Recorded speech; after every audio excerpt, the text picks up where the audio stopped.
The drama surrounding Angel Reese's Reebok shoe launch wasn't just another sneaker drop gone wrong. It was a full-blown spectacle, a case study in corporate overreach, and a reminder that sneaker culture is far more ruthless than any boardroom presentation could ever predict. What was supposed to be a triumphant return for Reebok, a brand that once thrived on cultural dominance through names like Shaquille O'Neal and Allen Iverson, turned into one of the most humiliating collapses in recent sneaker history. And at the center of it all was Angel Reese, the Bayou Barbie, a rising star with charisma to spare, but caught in the middle of a corporate gamble that went down faster than a ship without a rudder. The hype machine roared like never before. Reebok had spent years lingering in the shadows while Nike and Adidas raced miles ahead, dominating the performance sneaker industry and capturing cultural relevance with every release. But now, they thought they had found their savior, Angel. Reese wasn't just a player, she was a brand, a personality, a lightning rod of attention. She had the look, the confidence, the storyline of a rising WNBA star who could sell ice to a polar bear. Reebok saw her as the perfect face for a comeback. They didn't just want a solid release, they wanted a cultural reset, a revolution. They marketed her new shoe as if it would change everything. Bigger than a sneaker, bigger than the game, bigger than the moment. Billboards screamed of a new era. Instagram campaigns staged with high drama declared this wasn't just footwear. It was a movement. The company even tied her image to the cover of NBA 2K, further inflating the narrative that this shoe would be a statement piece for an entire generation. Angel Reese herself leaned into the role, promising that her kicks would not only dominate on the court, but also turn heads off it, just like Jordan's once did. Reebok executives strutted with the confidence of gamblers holding a royal flush. The shoe capsule was ready, the marketing was louder than a marching band, and May 1st was supposed to be their day of resurrection. But revolutions only work if people actually show up.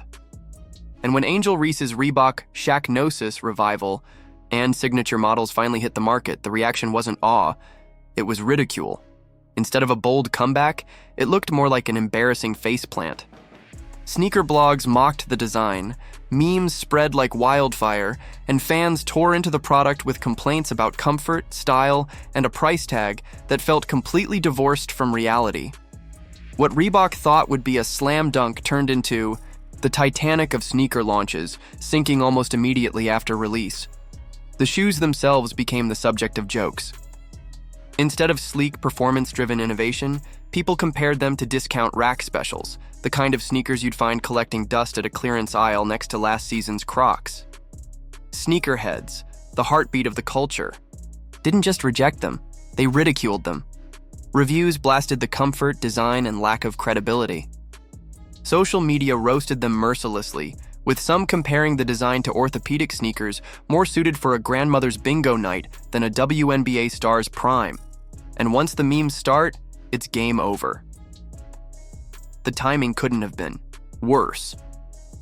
In a market where credibility and authenticity drive demand, Reebok threw everything into one basket, only to discover the bottom of the basket had a gaping hole. Instead of creating the next Air Jordan moment, they became a cautionary tale of what happens when desperation collides with delusion. For a brand trying to claw its way back into relevance, this wasn't just a stumble, it was a catastrophe. 2. Be fair. Reebok didn't pluck Angel Reese out of thin air. Her star power is undeniable. She's brash, confident, magnetic, and she thrives in the spotlight. Her charisma draws headlines, and her dominance on the court has elevated her profile, beyond just another player. But sneaker culture doesn't run on personality alone. It runs on heritage, performance, and authenticity. Fans don't just want to buy a shoe, they want to buy into a story, a culture, and a proven history of greatness.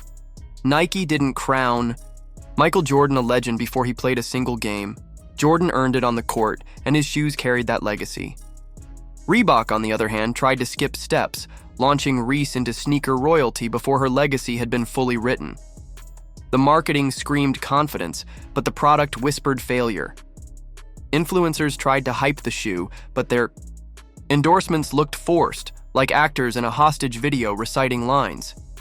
Price tags soared, with rumors that Angel Reese herself wanted her sneakers to be priced as high as $1,000. A a shocking number that sparked instant backlash. Even after adjustments brought the price closer to $150, consumers weren't buying it. Reebok wanted to charge premium prices without delivering premium design, heritage, or demand. Sneaker culture smelled the desperation and responded with brutal honesty. Sales numbers flatlined. Shelves stayed full. Online stock levels didn't budge. Retailers quietly stopped ordering more pairs. Instead of sold-out signs and resale hype, the shoes became an instant clearance candidate.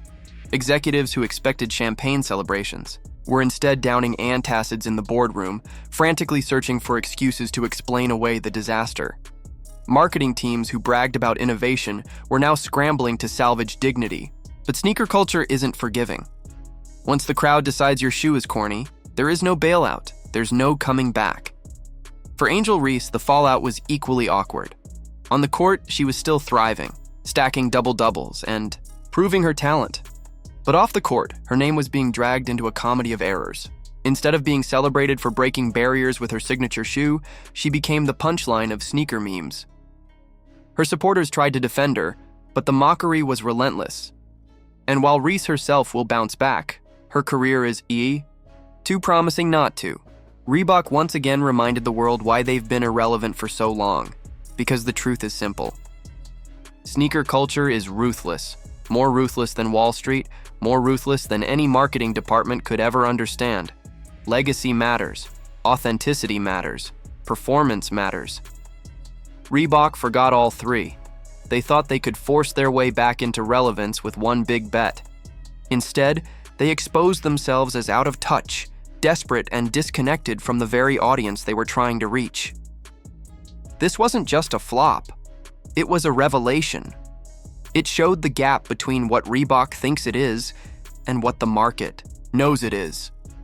They imagined themselves as kings ready to reclaim the throne. Instead, they became jesters in sneaker culture's never-ending comedy. Angel Reese may dominate headlines and carry herself with star power, but without the foundation of heritage and credibility, her shoes became a symbol of Reebok's blind gamble, and the punchline writes itself. Reebok didn't just launch a sneaker, they launched a comedy special disguised as footwear. The Bayou Barbie may continue to shine on the hardwood, but her first signature release with Reebok will go down as one of the most notorious flops in sneaker history. It wasn't just a bad drop, it was an embarrassing reminder that you can't fake authenticity. So now the question is clear. Can Reebok recover from this humiliation? Can Angel Reese shake off the sting of a flop that had more memes than sales? Receipts?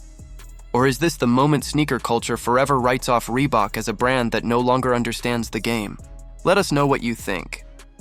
Was this failure all on Reebok's shoulders, or did Angel Reese overestimate her reach? And do you think she can rebound with a second release, or is the damage already permanent? Drop your thoughts in the comments. And don't forget to like, subscribe, and hit the notification bell so you never miss the biggest stories shaking up the sports world.